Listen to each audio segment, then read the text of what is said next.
Hello and welcome to another video. In today's video we're going on a bit of a road trip to a steam rally.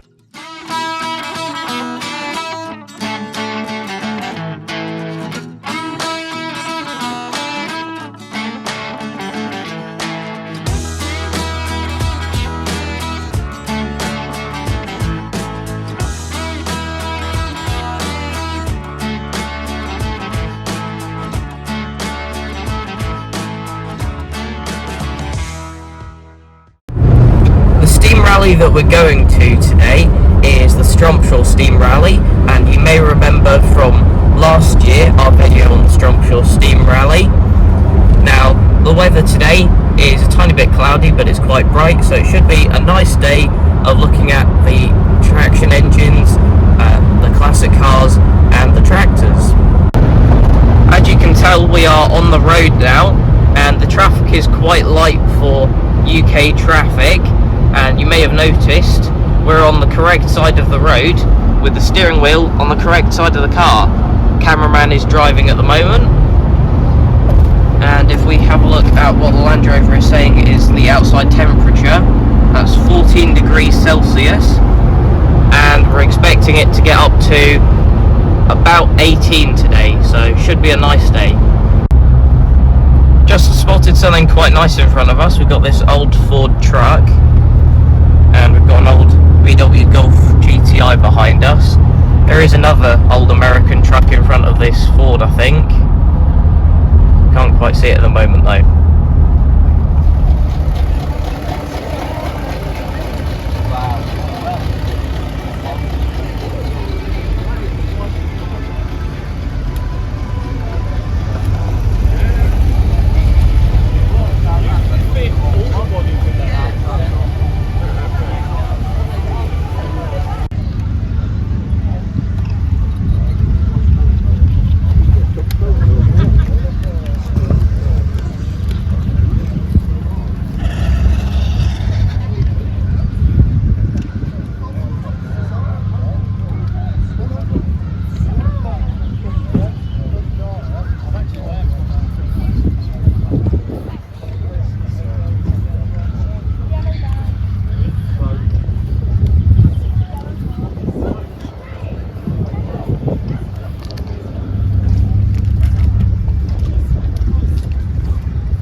Nice condition there, well done.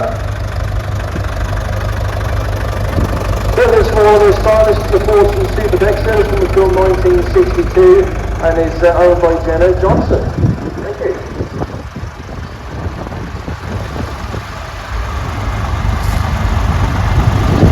Well, like I said, it's Fortune engine is the KFG 68 diesel. It was built 1955 and is owned by Richard Cunningham.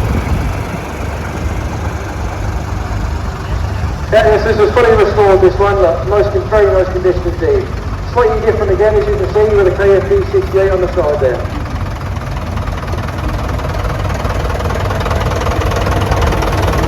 Okay, this is the first record that we're doing this morning. This is the Ferguson 35, this is the grey and gold, built 1956.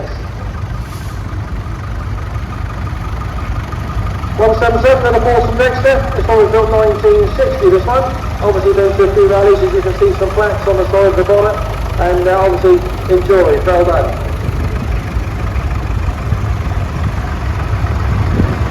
Now one of my personal favourites, this one is the Fortune M, this one was built 1940, and you can see this one's got the Perkins diesel engine in. Hopefully there'll be one or two of the petrol power things and diesel engines as well, but most conversions done, made it into electric start, and brought it up a little bit for the farmers. Brilliant.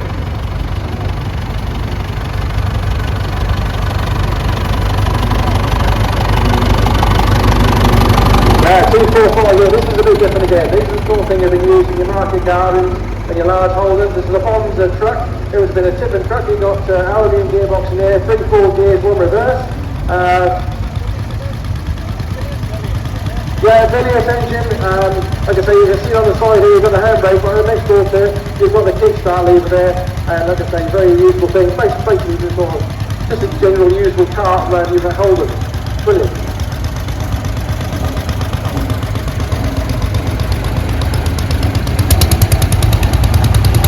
Okay, this time we've got our message process. Here we go, comes Jeff with his 40 then. It's not a 40 then, it's a major.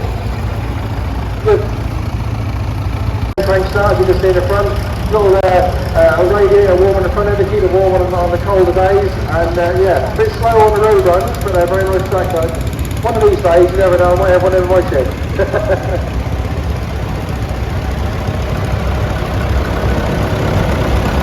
Well, we'll do a bigger massive there this time. It's the 65 Mark II this one. It's built 1962.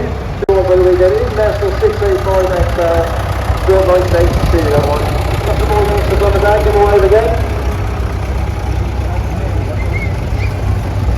That's followed up by the Fulton Farm Major, this one's built 1959, this one. So you look at all these majors, one of them are the same. There's those two majors exactly the same, so all three you look at. They've taken away the standard traction engine, they've put the P3 Perkins in, and you can see they've raised the bonnet to get the engine in. It makes it very tight between his steering wheel here. It's got to lose his knuckles every now and again, and obviously a little conversion in the front of as well. But that were again made attractive to a diesel machine instead of petrol, and they're more usable for the farmers at that particular time. So yeah, nice conversion, huh? 42 minutes around. Fortune Vector, on the start, 1960.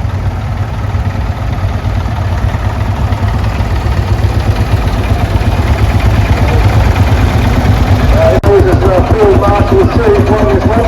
It's been 1947, it's owned by David Patterson.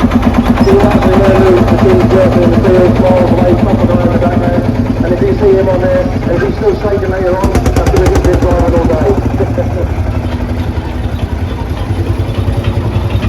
Now, look at this one. The currency conversion again. We talked about can you convert. Fearless after this one.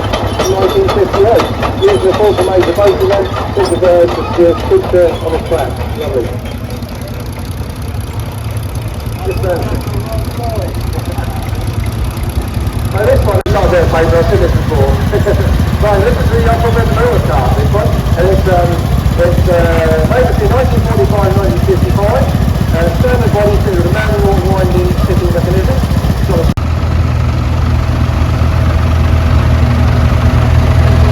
Now this is something you see every day. This is a tram tour. It's built 1980, and as you can see by the thing inside here, it's for sale. So you have to see that. Put numbers in there. Anybody's interested in something like this, a little bit different.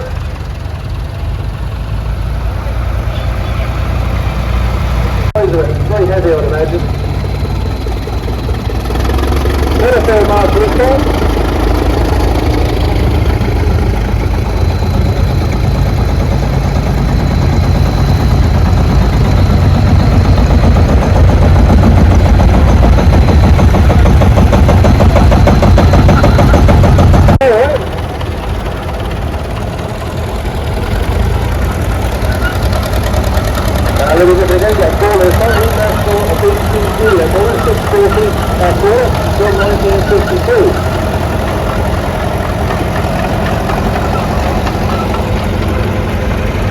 This one, this is this message, 1984, and that's the price of 698. 380 circles in there this time, and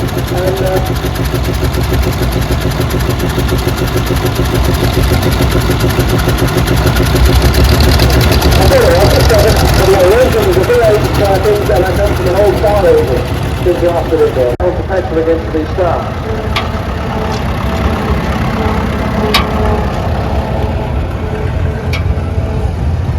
So let's have a look. Bessie Harris, it's got a model 44, this one's built 1940. Model 42, Manchester, built 1961, and he's on board Tom Murray. This was a consecutive number, which is easy for me. Number 202, which is the single major. The first one 1962, there's on board wheels. Very regional traction there, doesn't like it? Look for a 2-inch vineyard tractor. Not something we're going to see over there very often. Four cylinder calculations in there. Something you don't see very often too. Have you that one? Fulton Farm Major, well that's how you stick with pump noise as they come past there. 1960 this one. So we go with that. Now look this way, you saw the bigger film master earlier. This is called Marshall Air. This is a pretty runner there. 1938 is on board Jackie Severton.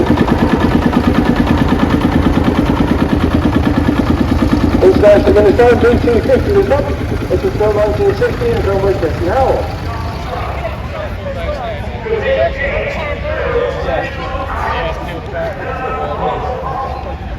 This one's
So come up here next, we're going to have our miniature steam for you.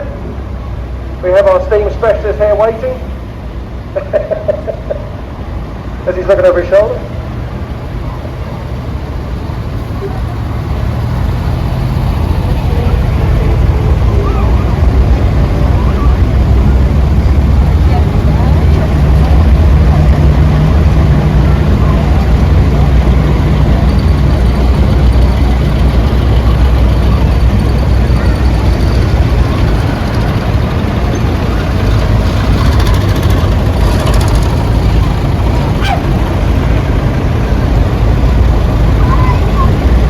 The little HA van there, the Bedford HA. They would have been everywhere at one point. Can't remember the last time we see one there.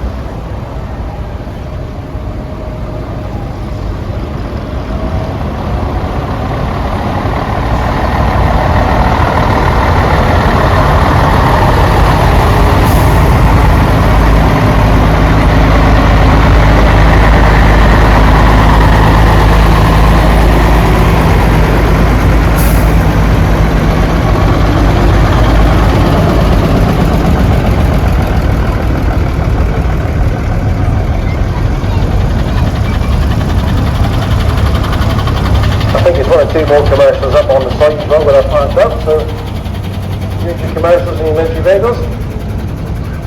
Take a trip up to see them.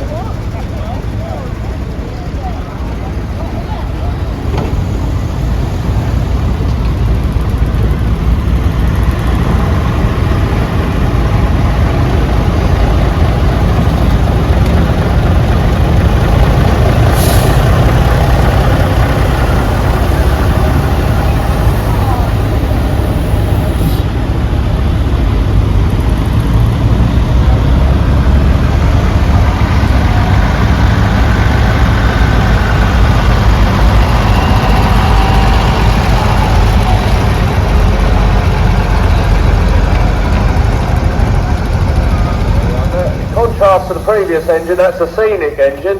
So if you look behind the chimney, you can see there's a second dynamo. As roads got bigger and were electrically powered rather than having a centre engine, they needed more power, so they added a second dynamo. And that's followed by Mark and Son. Here we go, right, so 3, 2, 1, go!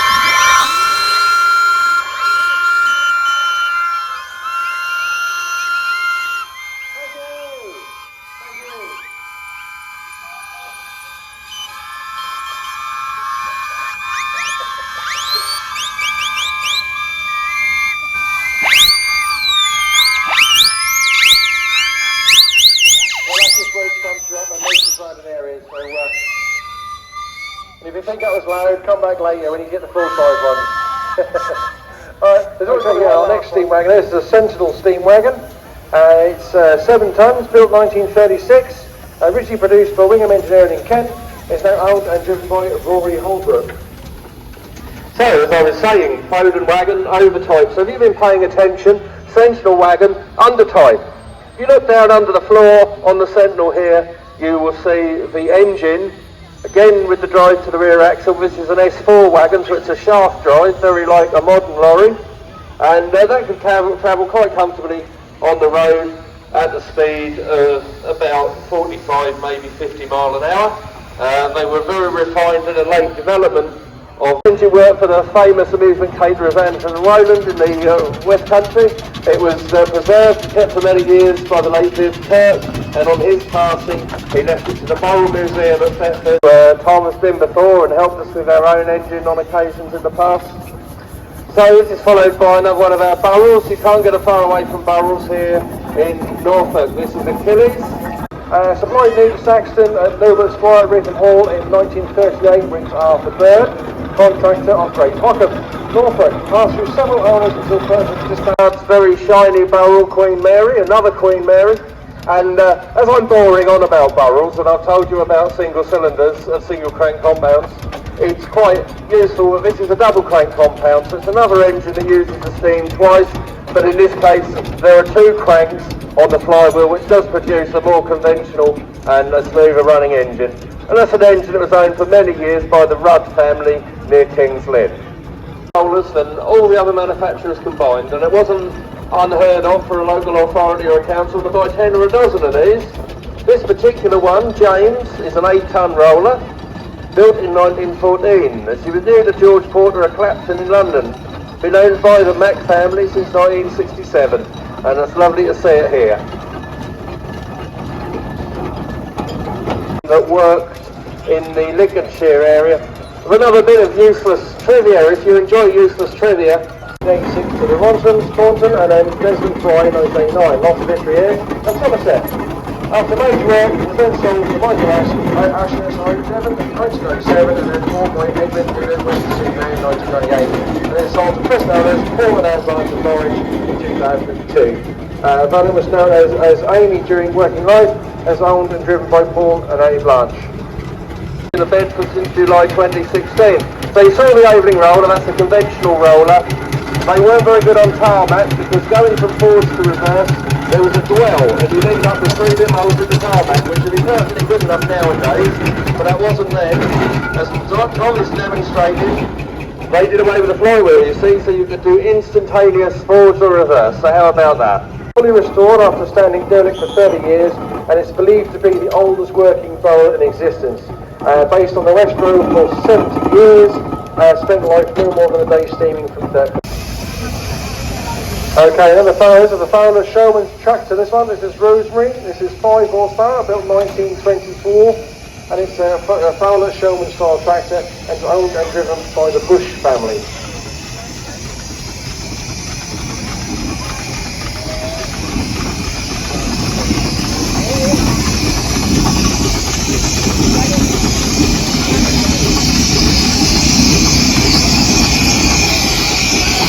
So somebody else has been out and about early with the polish today, I think. I don't envy that amount of brass to clean. I think if we ever get round to putting our engine back together, we're going to paint it all black. So the next engine into the arena is another Clayton. We've got 4 of these lovely Clayton traction engines here this weekend. Built in Lincoln, as we said, this one is Mutual Benefit Society. Went on to have further owners before ending up with Gibbons runs of Castor and Peterborough. Purchase preservation, 19th by Eric James, who restored it. Laid up from 1974 until 1980. It's a Burrell train engine, it's a fluid driving, it's 6 months, not 1915. And it's in the future, it's very much better than this time, and it's used for heavy haulage, and compact vessels. There are 1945, it's pulled down to split houses in Liverpool, and acquired by Richard Clark in 1985. Train gear and gear originally fitted the Burrell works engine Emperor, and Showman's St Brannock. This is a 5-horse engine built in 1921, new to JB Dugdale, a Warwickshire landowner. Sold to Isaacs of Brampton in North Devon, worked in haulage. It was in the 90s. It was early preservation, it was owned by Richard Hilton and attended early rallies with him.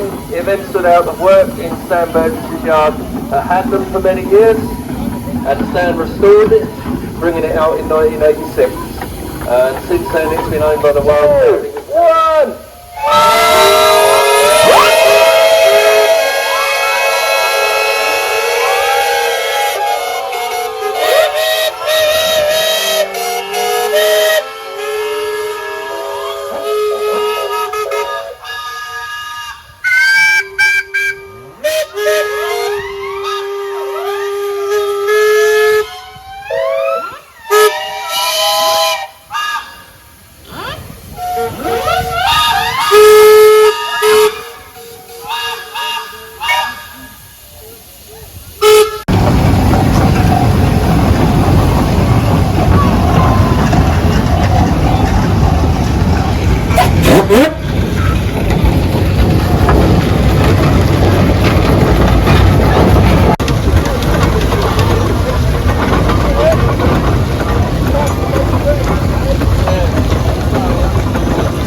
are now in the car on the way home. It was a good day at Strumpshaw and we took many clips, so we'll give you the best ones that we can find out of all of them. Now, I hope you've enjoyed that compilation of all of the clips from Strumpshaw, but that is it for this video. Thanks for watching, and I'll see you in the next one. Bye.